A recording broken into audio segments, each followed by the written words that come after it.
के समुद्र जो सत्संग में बैठे थे,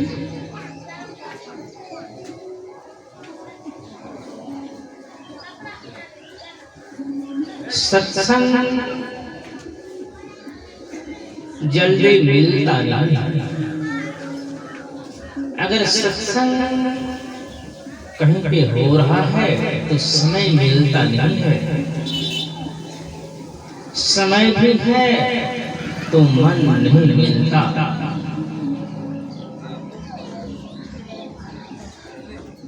सत्संग में जाने भी नहीं देता। जो हम और आपके पीछे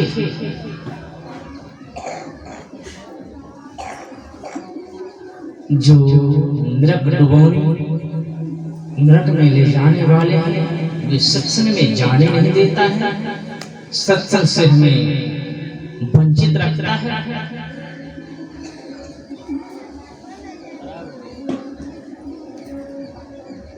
सत्संगति दुर्लभ संसारा, निमिष दंड भर एकं वारा।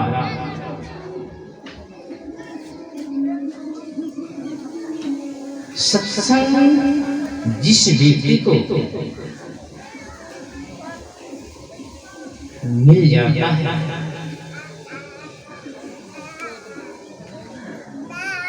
वे बड़े भाग्यवान हैं। सत्संग में आने से, सत्संग सुनने से और सत्संग सुनकर जो अपने जीवन में आचरण में उतारते हैं, तो ऐसे व्यक्ति को चारों गुणों की प्राप्ति होती है। जो व्यक्ति सत्संग सुनते हैं, सुनकर समझ लेते हैं, समझकर सत्संग करने लगते हैं, तो परम प्रभु परमात्मा उन्हें सर्वप्रथम अर्थ देते हैं, धन दौलत देते हैं, धनवान बना देते हैं, और वे सत्संग करते रहते हैं,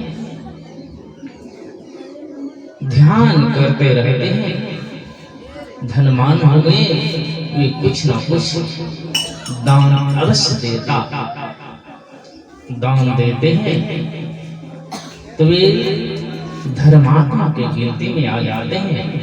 वे धर्मात्मा होते हैं। सत्संग कर रहा है, ध्यान कर रहा है, धनवान है, दान पुण्य कर रहा है, उनकी जो भी सुख इच्छा होती है, ये चीज लेंगे, वे चीज लेंगे, उनकी सारी सुख इच्छाओं की पूर्ति होती है, और वे जीवन काल में मोक्ष पा लेते हैं। मोक्ष में जीवन काल में वे संतोषी बन जाते हैं। जीवन काल में ही वे सारी इच्छाओं पे विजय प्राप्त कर लेते हैं।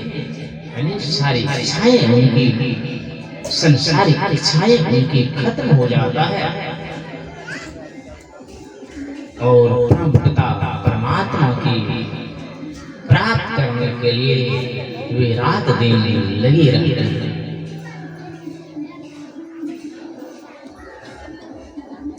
इस संसार में, इस कलिकाल में जो भी आए हैं, सभी कोई धनवान बनना चाहते हैं, सभी कोई दान देना चाहता है, सभी व्यक्ति के मन में कुछ न कुछ इच्छाएं बराबर उठा करता है, और सारी इच्छाएं की सभी पूर्ति चाहता है, और सभी व्यक्ति सुख और शांति को चाहता है, लेकिन सत्संग के अलावा खोजता है। संतों ने कहा कि हे भाई, ये सत्संग से होता है, सत्संग से मिलता है, ध्यानाभ्यास से मिलता है। सुनि समझहि जन मुदित मन, मज्जहि अति अनुराग, लहहि चारि खंड अच्छत तनु साधु समाधि किया। इसलिए चारों गुणों की प्राप्ति हमें तब होती है जब हम सत्संग में जाकर पूर्ण रूपेण सत्संग सुनते हैं, ध्यान करते हैं और जीवन काल में नित्य प्रतिदिन सत्संग ध्यान करने के लिए लग जाते हैं। संत सतगुरु महर्षि मेरी ब्रह्म जी महाराज कहने की कृपा की है, नित्य प्रति सत्संग कर ले प्यारा, तेरा कार्य सरे सारा। तो हे भाई, नित्य प्रतिदिन सत्संग करो, ध्यान करो, तुम्हारा जो भी कार्य है वे पूरा हो जाएगा, सर जाएगा, बन जाएगा, सभी काम तुम्हारा हो जाएगा। जब संतों ने कहने की कृपा की, भगवंतों ने कहने की कृपा की, सत्य ग्रंथों ने कहने की कृपा की, तो हमें विश्वास करके नित्य प्रतिदिन सत्संग अवश्य करना चाहिए।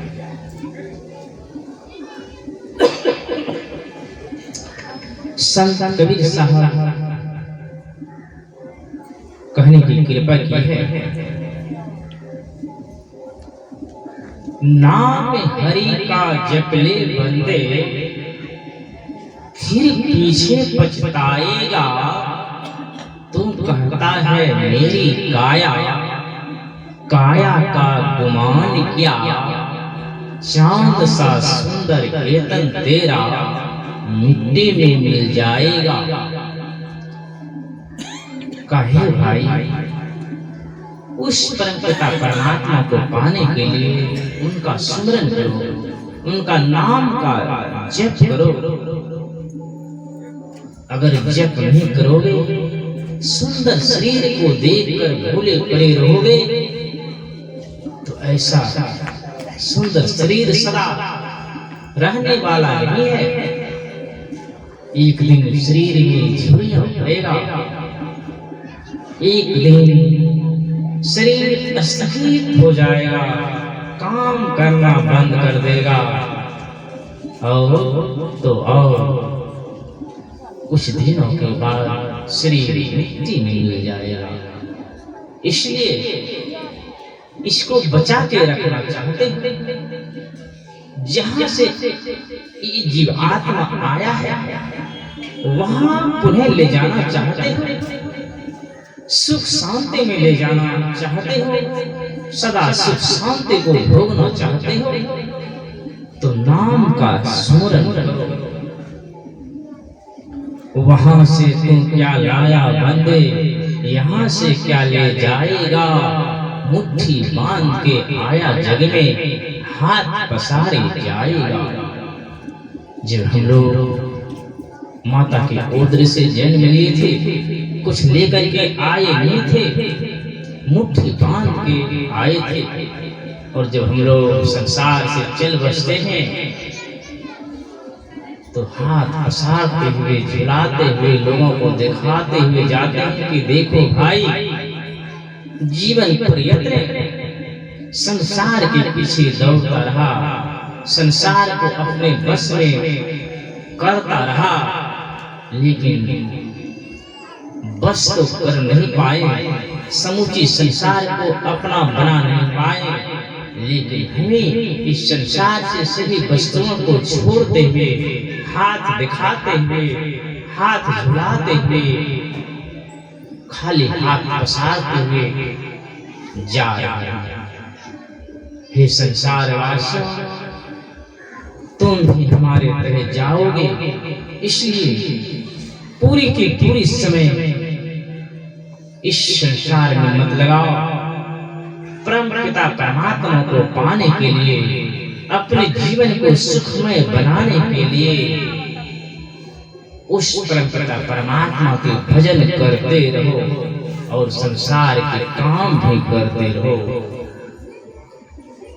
स्वजनों को भरण पोषण के लिए संसार के भी कुछ कमाई करते रहो और अपने इस जीवन को सुख शांति के लिए परमात्मा की भजन करते रहो। कर से कर्म करो विधि नाना, सुरत रखो जहां कृपा निधाना। कर से, शरीर से संसार के कामों को करो और मन से सदा परम पिता परमात्मा के नाम को सुमरते रहो। तब तुम्हें इस लोक में सुख शांति मिलेगा और शरीर छोड़ने के बाद इस जीवात्मा को परमात्मा में जाके जब स्थापना कर दोगे, परमात्मा में मिला दोगे, परमात्मा में जब जीव मिल जाएगा तो इस जीव को भी शांति मिलेगी, सुख मिलेगा और आवागमन के चक्र से बच जाओगे। आवागमन समय दुख दूजा है नहीं जग में कोई, इसके निवारण के लिए प्रभु भक्ति करनी चाहिए। जब हम लोग शरीर में आते हैं, फिर इस शरीर से निकल जाते हैं, फिर दूसरे शरीर में जाना पड़ता है, जाते हैं, अपने कर्म बंधनों के बंधन में बंध के जन्म होता है। तो आने जाने में भारी दुख होता है। जन्म लेने में दुख, मृत्यु के समय दुख, संसार में किसी भी प्रकार के रोग हो गया शरीर में तो दुख ही दुख है। लेकिन जो भगवान के भजन करते हैं, भगवान के भजन करते हुए शरीर को छोड़ते हैं, वे भगवान के पास चला जाता है, वे दुख से बच जाता है, वे जन्म से बच जाता है, आवागमन के चक्र से छूट जाता है और वे परम पिता परमात्मा की गोद में जाके बैठ जाता है। सारे दुखों से उसको छुटकारा मिल जाता है। जो नित्य पवित्र सत्संग और ध्यान करता है, वे बालापन में खेला खाया, आई जवानी मस्त रहा, बूढ़ापन में रोग सताया, खाट परा पछताएगा। बालापन में बलपनों के संग में खेल कूदों में गमा दिए, जब जवानी आई मत वाले हाथियों को तरह झूमता रहा कि ऐसा ही शरीर में बल रहेगा, ऐसा ही सुंदर शरीर रहेगा, किसी के कहना को मानते नहीं है, हाथी की तरह झूमते रहते हैं। लेकिन ऐसा नहीं करना है। जब हमारे पूर्वज बच्चे को बच्चे से सुसंस्कार डालता है कि बड़े व्यक्ति को प्रणाम करो, देव मंदिरों में जाओ, प्रणाम करो, जहाँ कथा कीर्तन होता है वहां पे जाके बैठो। ऐसा जो व्यक्ति करते हैं तो वे बच्चे संस्कारी होते हैं, वे सत्संग ध्यान करने के लिए लग जाते हैं। वे बचपन में भी सत्संग करते हैं, ध्यान करता है, जवानी में भी सत्संग करता है, ध्यान करता है और वृद्ध में तो करता ही है। इसलिए हमारे अभिभावक का काम है कि बच्चे को बच्चे से ही उसमें संस्कार डालें, जो कि खान पान को संभाल ले, सुसंस्कारी बने, सुसंगति में जाए, तब वह बच्चा संस्कारी बनता है और माँ पिता को उसके पीछे परेशान नहीं होना पड़ता। अगर बच्चे को सुसंस्कार नहीं डालता, बच्चे से बच्चे पे नियंत्रण नहीं रखता, तो छोटे छोटे बच्चे जाके शराब पीने लगता है, नशीले पदार्थ का सेवन करने लगता है, और जब आदत लग जाता है, लत लग जाता है, तल लग जाता है, तो उसके पीछे समूची घर परेशान हो जाता है, समूची घर को परेशानी में डाल देता है। अधिक नशे करके आया, घर में चिल्लाने लगा, रोने लगा, गिरने लगा, किसी को कुछ बोलने लगा, सब परेशान हो जाता है। इसलिए हे भाई, बच्चे से बच्चे पे नियंत्रण रखिए, सुसंस्कार डालिए, उस पे नजर बनाए रखिए, कहीं कोई संगति में तो नहीं जा रहा है। जब ऐसा करते हैं तो वे बच्चे अच्छे होते हैं, अच्छे संस्कार में पले बढ़े होते हैं, वे संस्कारी होते हैं। ऐसे बच्चे माँ पिता का भी सेवा करता है और सत्संग करता है, ध्यान करता है, राम कथा हो, शिव कथा हो, वहां भी जाता है, वहां भी उनको ज्ञान प्राप्त होता है। इसलिए हम और आपको चाहिए कि अपने बच्चे को बच्चे से सुसंस्कार डाल दे रहे हैं। भगवान श्री राम, हम लोग जानते हैं कि भगवान श्री राम को विश्वामित्र मुनि लेके गए थे। छोटे थे, लेकिन छोटे में विश्वामित्र मुनि राजा दशरथ से राम लक्ष्मण को मांग के ले गया, और राजा दशरथ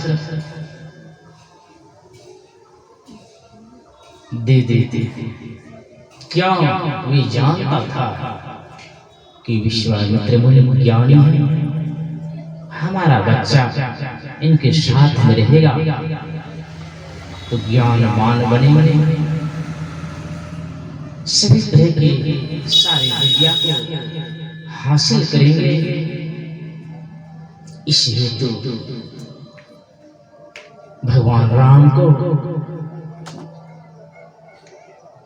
राजा दशरथ ने विश्वामित्र मुनि के साथ जाने दिया।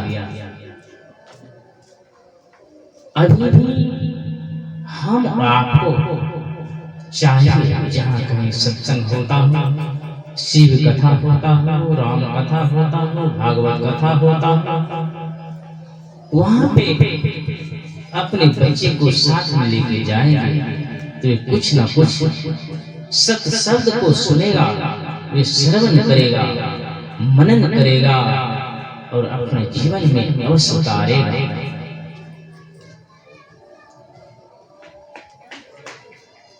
सुत उठ रघुनाथा, मात पिता गुरु नवही माथा। वे इतने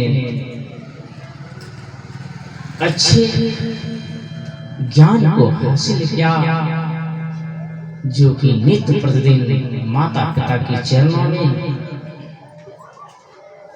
नमन करते थे, प्रणाम करते थे, गुरु के चरणों को नमन करते थे, प्रणाम करते थे। आज देखने को मिलता है कहीं कहीं कि बच्चे जब अच्छे सुसंस्कार में पलवित होते हैं, पलते हैं, वे जब सो के जगते हैं तो माँ पिता को प्रणाम आज भी करता है। कोई उनके घरों में मंदिर है, फोटो है तो उसको प्रणाम करते हैं। ये सिर्फ संस्कार के कारण होता है। संत सतगुरु महर्षि परमहंस जी महाराज इस कलिकाल में हम मनुष्य को ज्ञान दिए। गांव गांव में जाके, नगर नगर में जाके वे सुसंस्कारी बनाने की कृपा क्या, भगवान की ओर जोड़ने की उन्होंने कृपा क्या। खान पान को प्रथम संहारो, रस रस सब अवगुण को मारो। उनके कहना है कि खान पान को प्रथम संहारो और रस रस जो भी अवगुण है उसको धीरे धीरे मार दो, यानी छोड़ दो। खान पान को प्रथम संहारो, रस रस सब अवगुण को मारो, यानी सब अवगुण को छोड़ दो। उन्होंने मांस मछली अंडा गैजा खाने से मना किया। झूठ, चोरी, नशा, हिंसा, व्यभिचार, ये जो पंच पाप है, ये पंच पाप सारे दुखों का घर है। झूठ बोलने से अपने परिवारों में बेमनस्य हो जाता है, भाई भाई में लड़ाई होता है। चोरी करने से समाज से नीचे गिरते हैं। नशीले पदार्थ सेवन करने से ये समझिए कि पागलपन होने के कारण न जाने किसको क्या कहेगा क्या बकेगा। हिंसा, किसी जीवन को मारते हैं तो उनको दुख होता है, दूसरे को भी दुख होता है। विचार, यह पंच महापाप है। जो इस पंच महापापों को छोड़ देते हैं वे धर्मात्मा के गिनती में होते हैं, वे धर्मात्मा बन जाते हैं, धर्म की ओर बढ़ते हैं। और नित्य प्रतिदिन सत्संग ध्यान करने से परम पिता परमात्मा से नजदीकी बढ़ती है, सारे दुखों से छुटकारा मिलता है, आवागमन के चक्र से बच जाता है। जो व्यक्ति पंचपाप को छोड़ देते हैं, सत्संग ध्यान नित्य प्रतिदिन करते हैं, ऐसे व्यक्ति भले कई जन्म लेना पड़े, कई जन्म के बाद जब उनकी आवागमन के चक्र छूट जाता है तो परम पिता परमात्मा में जाके मिल जाता है, जहाँ की कोई दुख नहीं होता, जहाँ से कि फिर लौट के आना नहीं पड़ता। इसीलिए सत्संग और ध्यान है कि सत्संग ध्यान करते करते एक ना एक दिन, चाहे इस जन्म में हो चाहे अनेक जन्म लेना पड़े, जिस तरह से भगवान बुद्ध को 550 जन्म लेना पड़ा, उसी तरह हम और आप सत्संग ध्यान करते रहेंगे तो चाहे इस जन्म में हो चाहे और जन्म लेना पड़े, कभी न कभी भक्ति में पूर्ण होंगे और उस परम पिता परमात्मा में जाकर मिल जाएंगे। इसके लिए संत सतगुरु महर्षि प्रबंध जी महाराज 4 प्रकार के साधन बताए हैं। पहले मानस जप, यानी एक मंत्र को जपने के लिए कहा। उसके बाद मानस ध्यान, एक रूप का ध्यान करने के लिए बताया। तीसरी है दृष्टि साधन, कि आंख बंद करके सामने में टकटकी लगा कर देखो और देखते देखते प्रकाश देखेगा और प्रकाश के बाद फिर सब को सुन पाओगे। जो व्यक्ति ऐसा करते हैं तो कभी न कभी भक्ति में पूर्ण होते हैं, चारों साधनाओं में पूर्ण होते हैं और वे आवागमन के चक्र से छूट जाते हैं। श्री रामचरित्र मानस में आया है। अभी जो हम लोग सुन रहे थे पाठ के रूप में, सामरथ के न कहु दोष गोसाई, रवि पावक सुरसरी की नाई। जो समर्थवान होते हैं जैसे गंगा, गंगा में कितनों कुछ भासता है। देखते हैं मरा हुआ गाय जा रहा है, भैंस जा रही है, गाय भैंस बकरियां मुर्दा जा रहा है, लेकिन कोई भी व्यक्ति गंगा को अपवित्र नहीं कहता। सभी कोई गंगा को पवित्र मानते हैं। क्यों? कि गंगा में, गंगा खुद में शुद्ध है और उसमें कुछ भी गिरेगा फिर भी शुद्ध ही शुद्ध रहेगा, उसमें अवगुण आ नहीं सकता। उस गंगा जल को लेते हैं और देवालय में जाकर देव मंदिरों में छिड़कते हैं, अपने शरीरों पे छिड़कते हैं, अपने जाके पवित्र होते हैं, स्नान करते हैं। सूरज तपता है, वे सभी चीजों की शक्तियों को खींचता है। वे समर्थवान हैं सभी को सुखाने में, वे सभी को सुखा सकता है, सभी को सुखाते हैं, सभी को जीवन प्रदान देते हैं। वे समर्थवान हैं। लेकिन हम और आप चाहे कि किसी वृक्ष को चारों तरफ से अग्नि लगा के गर्म करें, उनको जल्दी से बढ़ाएं, वे बढ़ेगा नहीं। लेकिन सूरज की कितनों तपते हुए धूप क्यों न आवे, उससे उस वृक्ष को लाभ ही लाभ होता है, इस अग्नि से नहीं। तो ये समर्थवान है। उसी तरह से संत सतगुरु जो होते हैं